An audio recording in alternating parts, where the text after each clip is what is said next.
Welcome to USA Global TV and Radio, where our mission is to provide education, entertainment, hope, and inspiration.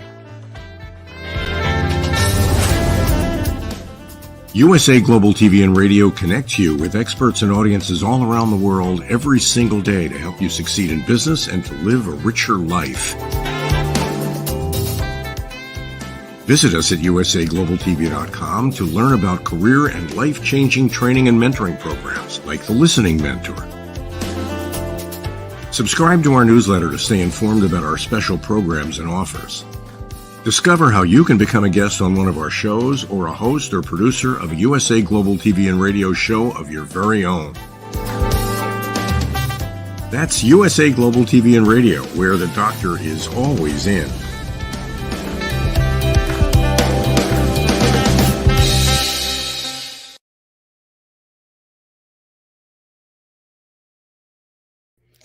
Hello, good morning, good afternoon, good evening. Welcome home to USA Global TV and Radio, where our mission is to deliver world-class education, hope, and inspiration. I'm Dr. JACALYN Kerbeck, and our show today is Coexistence and Sustainability. And we are going to be talking about the joys of a cardboard box and other pet toy ideas. And you may think to yourself, I don't understand coexistence and sustainability. We're talking about pet toys. Well, let's find out our answer from the star of our show. It's pet psychic AMINAH. Hello. Hello. Great title. It is so accurate. And everybody's going to see why. And can you just share a little bit with our audience? I know I've asked you to do this before, but being a pet psychic and then having a show title with coexistence and sustainability, how do they all come together? Well, in a short sentence, I'm going to say to enter, it's who I am. I really, really hope that not only will you understand your pets better, you'll understand nature better. You're going to have a better perspective here on our show about why alligators do what they do, why birds do what they do. What I have found is we are just not aware of why it happens that way. And then we make decisions without all the information. Why are we, and me specifically, I want to talk about, is so passionate about spay and neutering, because we have full shelters of animals that have no home and animals being dumped out in the street daily. If we had homes for all our animals, we would encourage spay and neutering. But what everybody in the industry is doing is really driving it home as we don't need more babies we can't care for. That's one example of so many people don't realize, well, what's the big deal about spay and neutering? Oh, I want them to be natural the way they were born. I want them to have the life they were supposed to and have babies. What's the other side?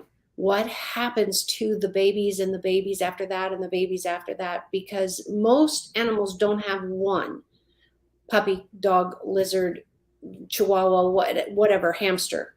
They have many. And the point is, what do we do with all those babies? There's another part of it is, what are we doing to the planet? If we're going to coexist, and animals in the wild would have X amount of babies per how much food is available to them. If you talk to a deer, if you talk to a bird of prey, you talk to any of these carnivores specifically, they are only consuming what the planet can survive. So they don't have more babies. How does their body decide how many eggs to lay? Supply and demand. It is how much food and how healthy the parents are will determine in a great deal of a way how many eggs are laid and how many are successful. That's a start. Thank you so much, Pet Psychic AMINAH. And our topics today, the joys of a cardboard box and other free pet toy ideas.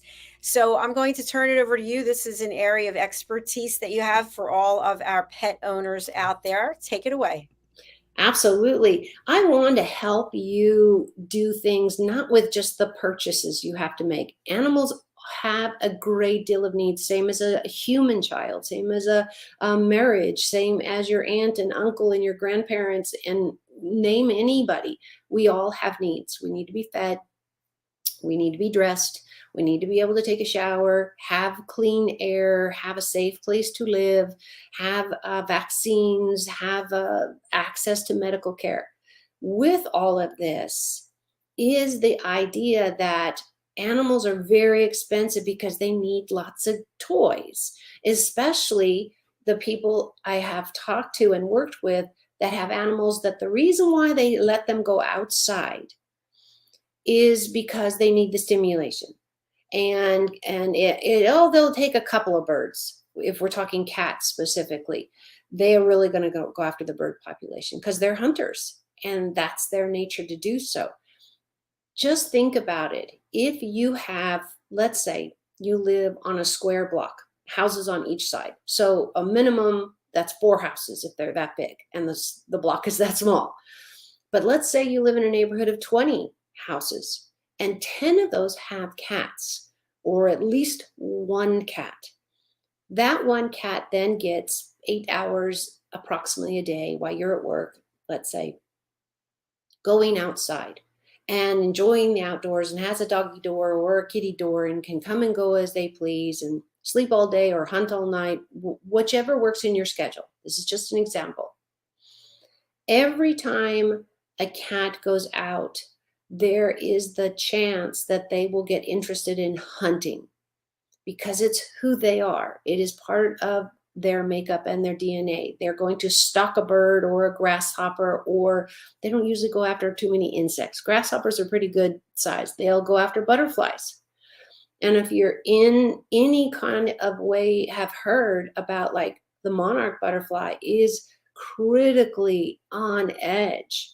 And it is a part, again, of the cycle of flowers and plants and pollinating. And why does it matter that one butterfly we lose? Because then we lose the milkweed, which then we lose the animals that feed off of that, and then we lose the food chain that comes in. Why I always say, if you're going to plant something, and many times if you've heard me speak, I don't have a yard anymore. I'm in a condo, so I have a patio.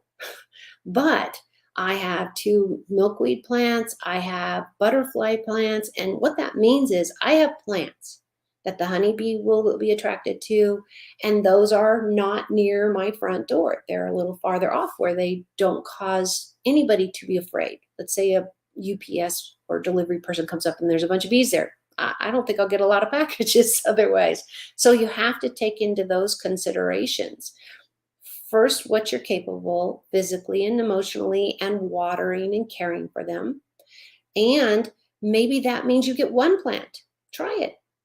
Try one plant and see how it goes. And maybe you love sunflowers like I do, and you're going to love roses. A lot of people do. Roses come in big bushes. Sunflowers tend to be on one. Think about what space you have, what time you have, and what you are willing to learn about. I can tell you, even though I grew up with my mother who built parks, literally had us go and help too as kids, built parks and knew all about grass and plants and all that. She didn't share all of that with me. I was a very young kid. So I learned a lot on my own, but I saw a lot. And that's where nowadays you can come and watch YouTube, and you can come and do a lot of things to get free advice. And that's what we're doing. And that's what I'm hoping to share with you is you can have a pot with sunflowers in it. And guess what? The honeybees will come during the daytime. Hopefully you're at work. That's not a time you're visiting your sunflowers. Or you put it in a safe space where it doesn't come in contact with people, but you can still enjoy them. And nowadays they make sunflowers of every size. They don't have to be ginormous. They can be a couple inches. They can be a couple feet. And I don't mean just height, but the flower itself. So there are many, many things. If you love roses, that's great. Then you'll be helping the honeybee. Most of these plants will help the honeybee. And if you haven't heard the news, honeybees are really, really in trouble. And that is a core species, insect, important. Little bees are so, so important. because they're the one creating the plants to have flowers, to have fruit. It's all about the pollination. So if you are allergic to bees, I understand that, but hopefully there's a safe space you can put it in that you don't have to walk by all the time. Let me give you the best tip is working with bees and beehives. I did this with a youth program. I was one of the adults that helped in the youth program, and we got beekeepers out and we all set up hives and everything. First of all, the property we put it on was a really big, it was like a museum type property where they had buildings to go into, but they had a lot of acreage for parks, people to come and enjoy the grass and everything. So we had the hives off to one side. The bees made the flowers and the roses and everything that the park already had just take off because they were getting all of this great pollination all year long. So what did the bees need?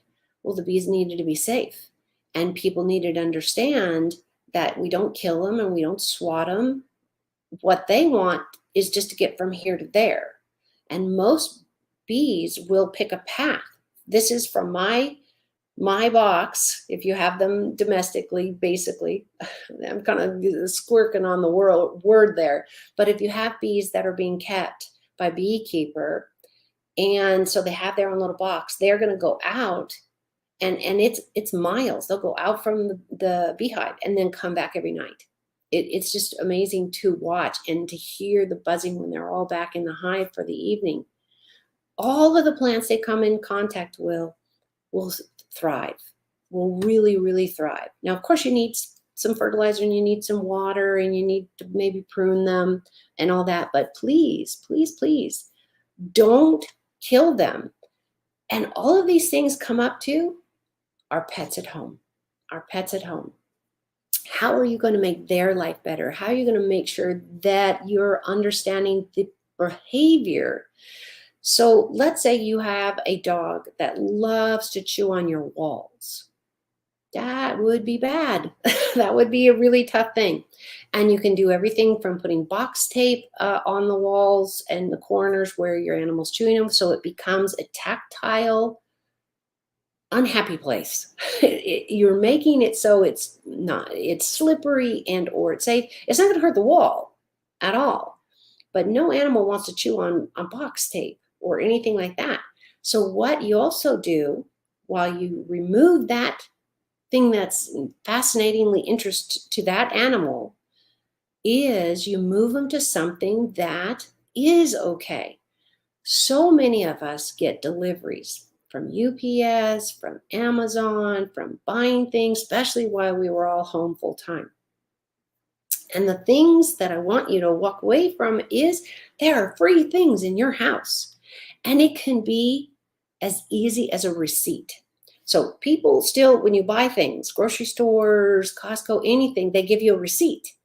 So when you have this receipt, it is crinkly, it is lightweight, the ink doesn't come off in their mouth, and you can roll them up in a little ball. And if you've never seen a cat hear crinkly paper, it's magical.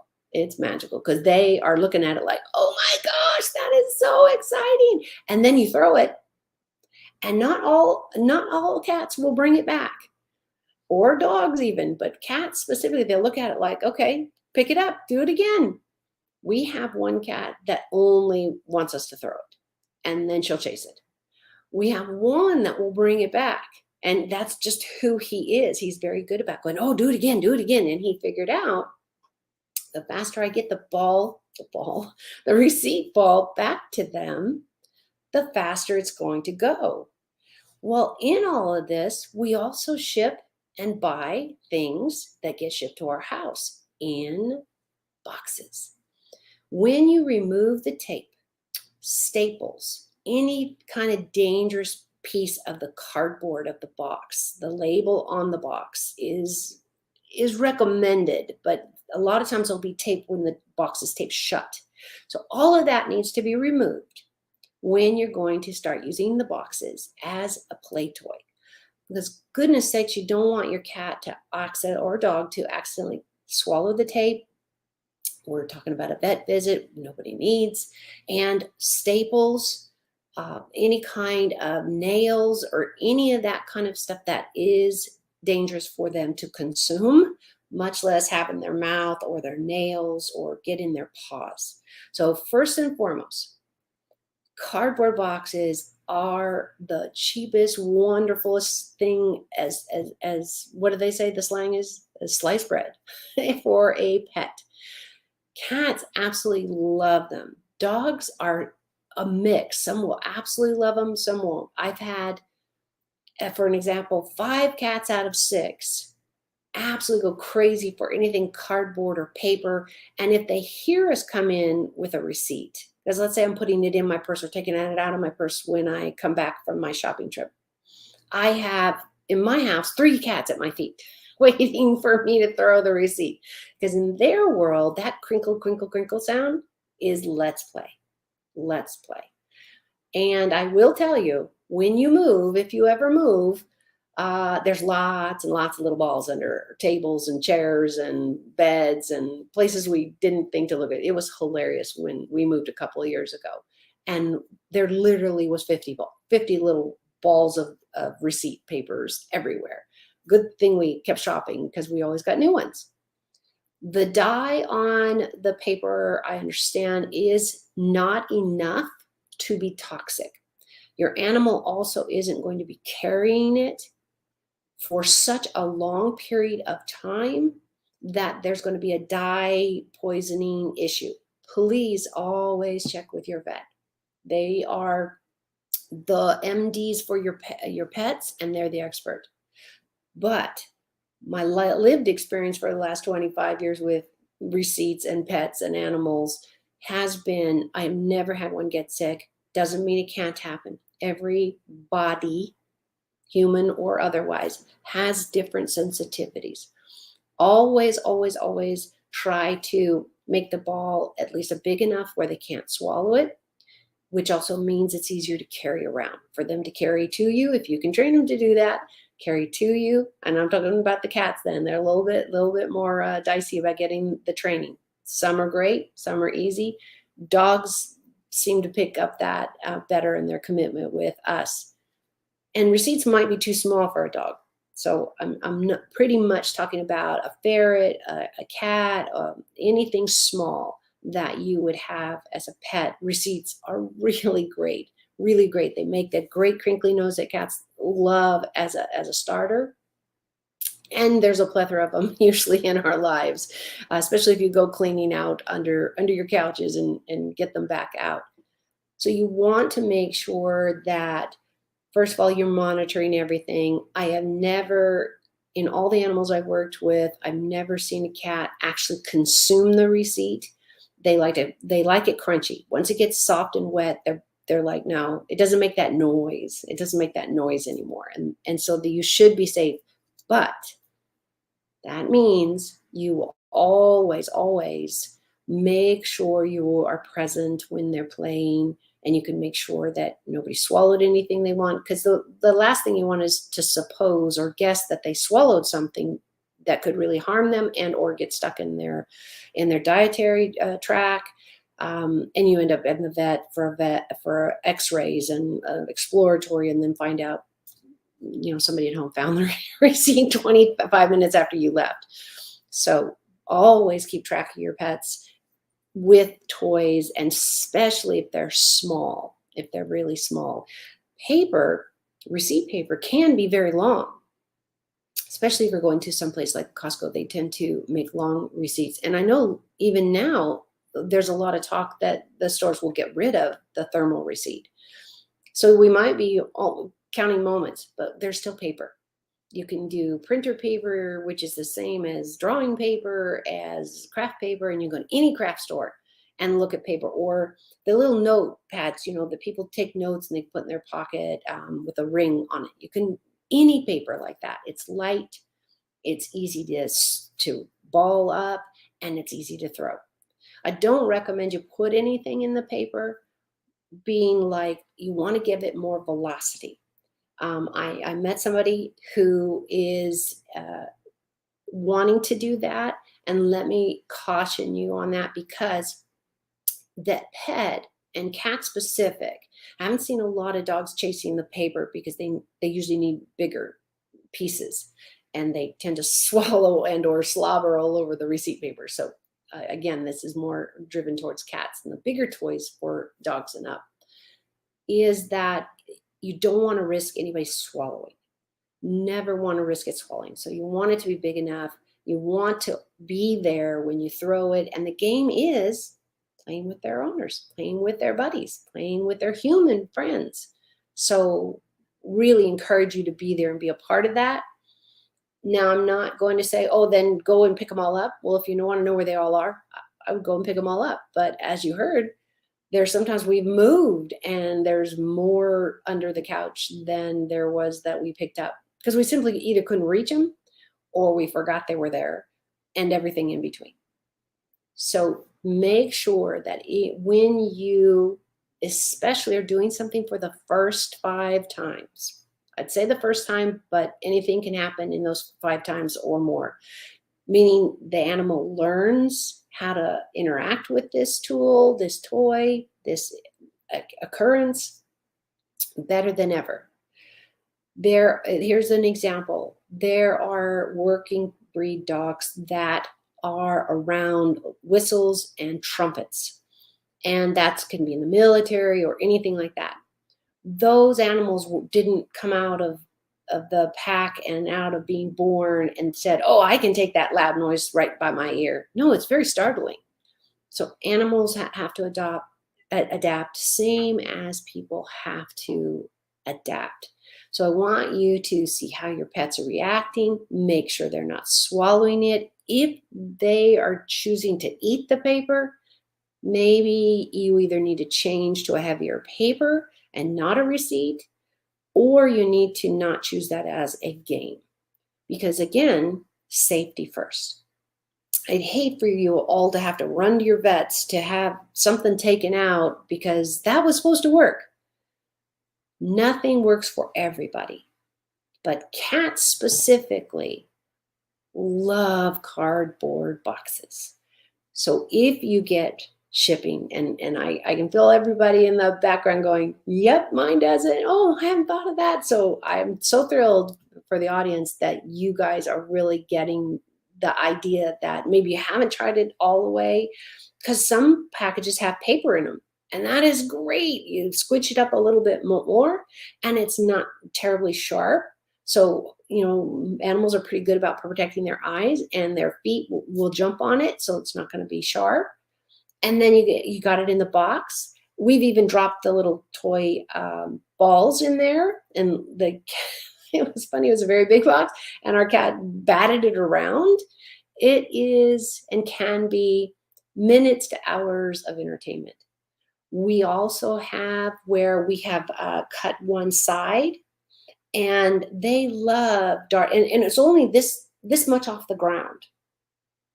So they had to squish themselves in, and we would find them sleeping in there all day long instead of the cat tree. Or it would be a rotation. Cat tree was in, and then the cat tree was out, and the box was in. What we find is also really great is you have to change the boxes. They get bored. Like any human being, like any child of any species, they get bored. So it's really great, especially when we were all getting packages to our home. And if you're like my family, you're still doing that a lot. It is a great way to not only have entertainment, but think about all the places that box has been. Somebody had to assemble it. Somebody actually had to have it made. Then somebody had to assemble it, or somebody taped it, or it came down a conveyor belt, and whatever you bought was put in by a machine or a person. It doesn't matter, but it means this box has had experiences that the animal hasn't ever smelled. And when you want to keep, especially full-time indoor pets, engaged and happy and really enjoying the best of their life, they need playtime. They need playtime. So that's why cardboard boxes are usually in most of our homes. And we were actually able to pick up the boxes that fruit comes in. So it's a different structure. They have half up. They have sometimes a tray like with peaches or some kind of fruit, little cups that the fruit sits in so it doesn't get bruised. These are all in our family. This is all great stuff. And we take them home. We can buy the fruit at a market that has it in a tray. We actually want that much fruit. And we take the box with us. A lot of places, especially when you buy that much, will also give you the box and the tray.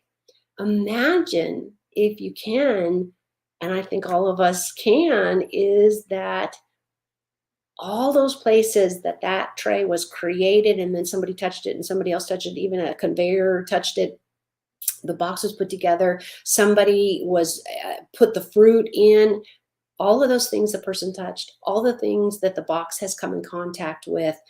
First of all, nothing lives on it as far as bacteria and that type of stuff unless you keep the cardboard wet.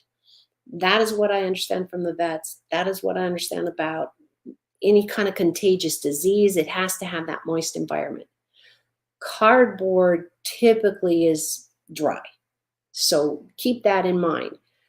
Also, it makes it safe so nothing can live there. But also, I always get asked, what about if they ingest it? Well, we don't want our pets eating the cardboard, but it's not going to kill them in small quantities. So if they eat a little, don't worry about getting down their throat and having to get them to the vet. Just manage how much they're consuming. As I said before, every animal, every person is different, and you might get one animal that wants to eat the whole bloody box. Check with your vet. This is the professional that really should answer if this is too much cardboard or not enough cardboard, especially if you end up, let's say you're doing a well check. Luckily, you're not there because of an accident or injury or anything, but you do a well check. And you say, you know what? I'd like you to check their gut. Maybe let's do a stomach x-ray or a ultrasound, whatever the vet is suggesting, to look at their gut and say, let's see if it's a problem. Because too much can back up. Too much doesn't dissolve. It doesn't, may get digested properly. So make sure you check with your vets always. That is going to be like the final voice, but with an x-ray, of course, sometimes it has to go there. So be present. Be physically present when your pets are playing with boxes or paper, especially if they're consuming it. If your cat, dog, lizard, whatever your pet is, just loves sitting in the box, then you probably, as long as you're in earshot, it's the same with your own human kids. As long as you're in earshot, you should be pretty safe to have some distance. But I just want to always be responsible and say, maybe not complete distance, maybe checking in every 5-6 minutes, because as parents, we know of pets, of kids, of caretakers, of family members, an accident takes 2 seconds or less to happen. So I don't want to have any tragic stories or that type of thing. What is great is most animals, and I mean 99% of them, all the people I've talked to over the years and years of people who let their animals play in cardboard boxes, is I have yet to see any of them being hospitalized for ingesting the cardboard. Has it happened? I'm absolutely sure it has. Just because I haven't heard of it doesn't mean that I've talked to every pet owner on the planet, and that's not possible. So prepare for what could happen. And then you can intervene if you start heading down that path because you know what prepared looks like. Oh, wait a minute. They've been chewing on that box now and not spitting it out the cardboard like they usually do for the last 15, 20 minutes. I think we need to stop and get a handle on this. You might not know that somebody spilled some type of food, oil, or scent or something on your box before you got it. So your animal is literally going at it as if it's food. that's a great time to say, yeah, no, this is not healthy. This is not a good way to go. Limit the exposure, but truly understand there are fabulous toys at pet stores, absolutely fabulous toys online. I'm just trying to give you another way to say my animals can be stimulated and loved and really, really thought about what their cognitive needs are. Because as most of you know who follow the channel, I'm a big advocate of cats specifically living indoors because of the decimation of the native bird population. Cats walking around all day, they love catching animals, lizards, birds, whatever. But in the bird arena, I can speak to, because I've talked about this forever and researched it. There are literally thousands of bird types going extinct because of our domestic cat population getting larger and larger and larger every day. Part of that is getting the spay and neutering under control, but also knowing that, oh, my cat needs to go outside. It's really, really nice, and they'll really, really love it. And that is true. I'm sure it is, but there's nothing wrong with a good, active home life also. That is a really important thing. A good home life is also really, really can be engaging, not only with people coming and going in your home, but the different activities, and now some free cardboard, anything size-wise. Just make sure any toy, cardboard or otherwise, that you're there for the first few times that they play with it, smell it, walk on it, sleep in it.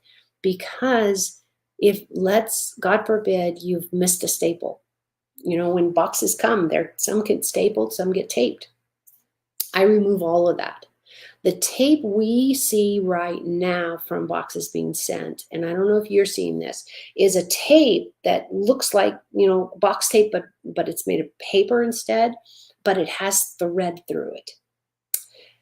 And that is the dangerous part. It is like floss. It's very thin. It's very small. That tape must be removed. Can you imagine if your pet, dog, cat, whatever you have, bites into the strip where that tape is? Because it's really hard to get off. I've literally had to cut some of the box off to get that tape off. But I'm so committed is because of the string in the tape. So think about that. Your cat, pet, dog, whatever it is, doesn't have thumbs. Without thumbs, we don't have the ability to take those small things away from their mouth. They don't have it to take away from their mouth, get it out of their toes, get stickers out of their toes. So with that if you're dealing with somebody with no thumbs, they cannot help themselves. They cannot rescue themselves from these types of things. So you don't want tape that has string in it on the box. You want no labels on the box. You don't want to use any like Sharpies that have color in the ink on the box. Just the box, and wherever it's been is great. Even if you take it out to your garage and then you bring in a new box constantly, that'd be great because it'll have a different smell from the garage. I don't know, what does garage smell like? Musty, hot, maybe moist, depending on your garage. But the tape is really, really important. The labels are really important because they had that sticky paper. That's how they stayed on the box. These things you must remove.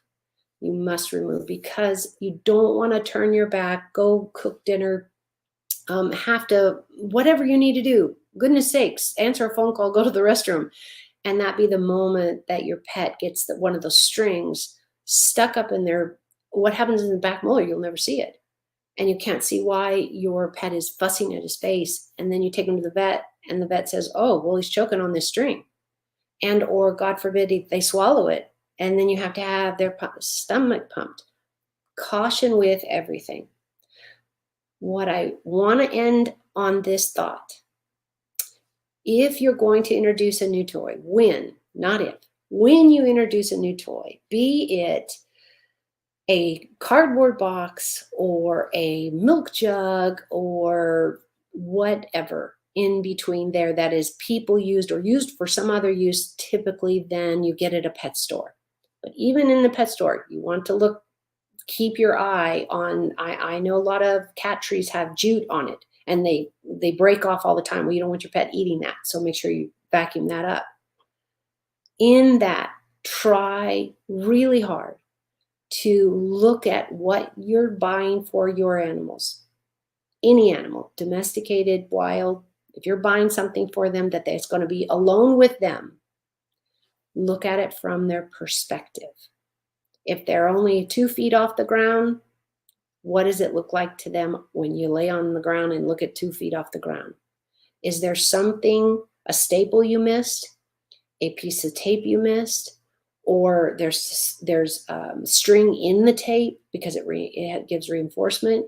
There's a million rules, guidelines here, and the labels on the boxes. What happens, why I say the labels is because they had sticky glue on there. That's how they adhered to the box. So make sure you take off the labels. Make sure you make that cardboard as pure, just cardboard, as possible. And then look at it for any safety. Like, will your cat or small dog get the flaps over their head, but they can't get out? Is there any way to have them get trapped, God forbid, while you're gone, and they panic? Then that box needs supervision all the time, or it needs to be not chosen as a box to be played with. I hope these gave you guys a plethora of ideas. That's my goal, is to have pets have these amazing lives and these wonderful times, and we all share as much as we can with what we do and how we go and how we help our pets.